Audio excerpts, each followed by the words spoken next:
One decision you need to make for healthy waist-length hair. And that decision is deciding to be conscious, deciding to be aware of your hair and how certain things could be damaging it. So the first sort of prompt that I'm showing you is any sort of hair accessories that can be ripping or tearing your hair, as well as your nails. A lot of times people are not mindful of that their nails may be snagging and breaking their hair, as well as their hands. Like sometimes my hands can be dry. So if I don't put oils on my hands and if I'm rubbing my hair, I can actually rip my hair out. I've noticed that. So, I tend to have dry skin, as well as protecting your hair by putting bonnets or putting some satin type of cloth. This is silk. I don't recommend silk anymore based on how the silk is retrieved from the silkworms. So satin would be good, and here I'm just showing how I protect my hair whenever I wear my hat. So this is the style that I usually wear. I usually wear my hair in a braid, and then I have this on my hair on the top to protect, because the straw hats, while I'm taking them off of my hair, putting them on, it could snag the top of my hair. I've seen some of my hair being literally pulled out. So I like to put this one is a silk lined cap. That white cap, I just put it on the top of my hair. Going forward, I'll probably just use satin. And see, when I remove the hat, my hair is being untouched. It's not breaking my hair. Second prompt is keeping your hair moisturized and stretched. This is so key. Your hair has to be hydrated. It has to be, and it also has to be stretched. With 4C hair, it's very tightly coiled, and if the hair is not stretched, it will tangle up upon itself, and so that can cause matting, and it can also cause knots. So what I'm doing is I'm doing a hair banding method. These are some scrunchies, satin or silk scrunchies here, and that's how I wear my ponytail, so it's always protected. Or you can do hair threading with a fabric that will not hurt your hair. It shouldn't be cotton. And so here we're mentioning hydration and oils. Hydration meaning water, oils which can and seal that moisture into your hair. This is a very intense daily, weekly hair oil that I use.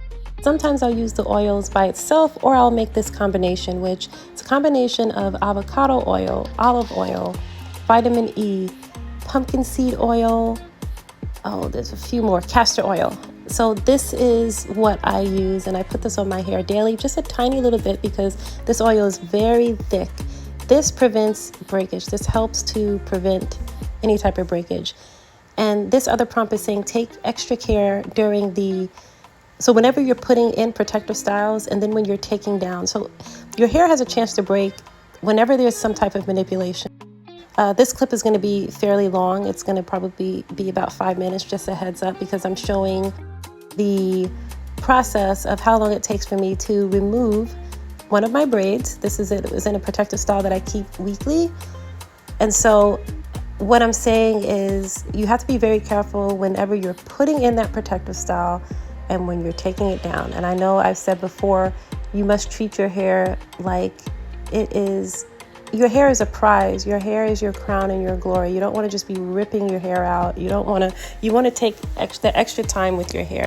So putting in your hair, make sure that your hands are oiled. When you're putting in the protective style, make sure that your hands are oiled. When you're taking down the protective style, make sure that your hands are oiled. Make sure that your hair has the proper hydration and the oils in them, so that when you pull those strands, you see this right here? See, that could have broken if I didn't have the oils in there. But because I have the oils, they're literally just sliding past each other. So I'm pulling my hair gently apart. This takes me, like I was saying, about 10 minutes just to remove one braid. I currently have my hair in 10 braids that I keep in weekly. And see, I'm slowly okay, so see how it's stuck? So now I have to go in and grab the bottom of that knot. Sorry that you can't see that, but I just gently pulled it out of that knot and it's loose. So no hair is breaking here. So I'm just doing this very gently. And if we are consistent, gentle, and have our proper hydration, proper hydration and moisturizing routines, definitely you will be able to see great length retention. I know that someone mentioned that everybody's hair is different, right? So while that is true as far as like the growth cycles, all hair can grow long. The exact length may differ, but all hair can grow long. It's just about are you retaining that hair? Are you keeping the length of that hair? Or is the hair breaking from the bottom up because your hair is growing from your scalp? So, and this comes to my next prompt of gentle finger detangling. So sort of similar what I was saying, right? Just being super gentle with it. Like I'm harping this. I've heard one of my favorite YouTubers use this sort of term where it's hair harping. I'm not sure if she made this up. I don't know if she made up that term, but it does look like you're sort of harping your hair when you're doing these finger detangling. And so this prevents breakage. Then scalp massage. I don't do scalp massage every day. So I do it weekly. So I have a follicle stimulating hair growth oil that I've been using. It has oils that are proven to inhibit DHT, which is one of the main factors in male pattern baldness. And so rosemary oil, for instance, ylang-ylang oil, peppermint oil, lavender oil. These are all actually proven strong essential oils that can help to stimulate hair growth. Now I am putting on my daily oils. I'm rubbing it the length of my hair. So I'm not just focusing on the end, literally coating the entire hair. And again, these are cold processed nutrient rich oils. So I'm just making sure that all of the hair is coated. So I'm showing here that I may have had some damage towards the end. You see how it's a little bit thinner? So I'm trying to grow that out. In about 2 years, it'll probably be completely grown out. Now what I'm showing is protecting the ends. And this is just, paying a little bit more extra attention to the ends of your hair. As far as with the sealing process, you can use my avocado aloe gel or whatever natural gel that you have. Night protection, you want to make sure that at night you are also protecting your hair because we tend to, I know I move my head around a lot like at night. And so I tend to wrap it with 2 scarves, one that is on the top and then this one here at the bottom that covers all of my hair. And so I've got this little night cap that I put on my hair. And then this is also crucial, having a consistent regimen or a digital hair log.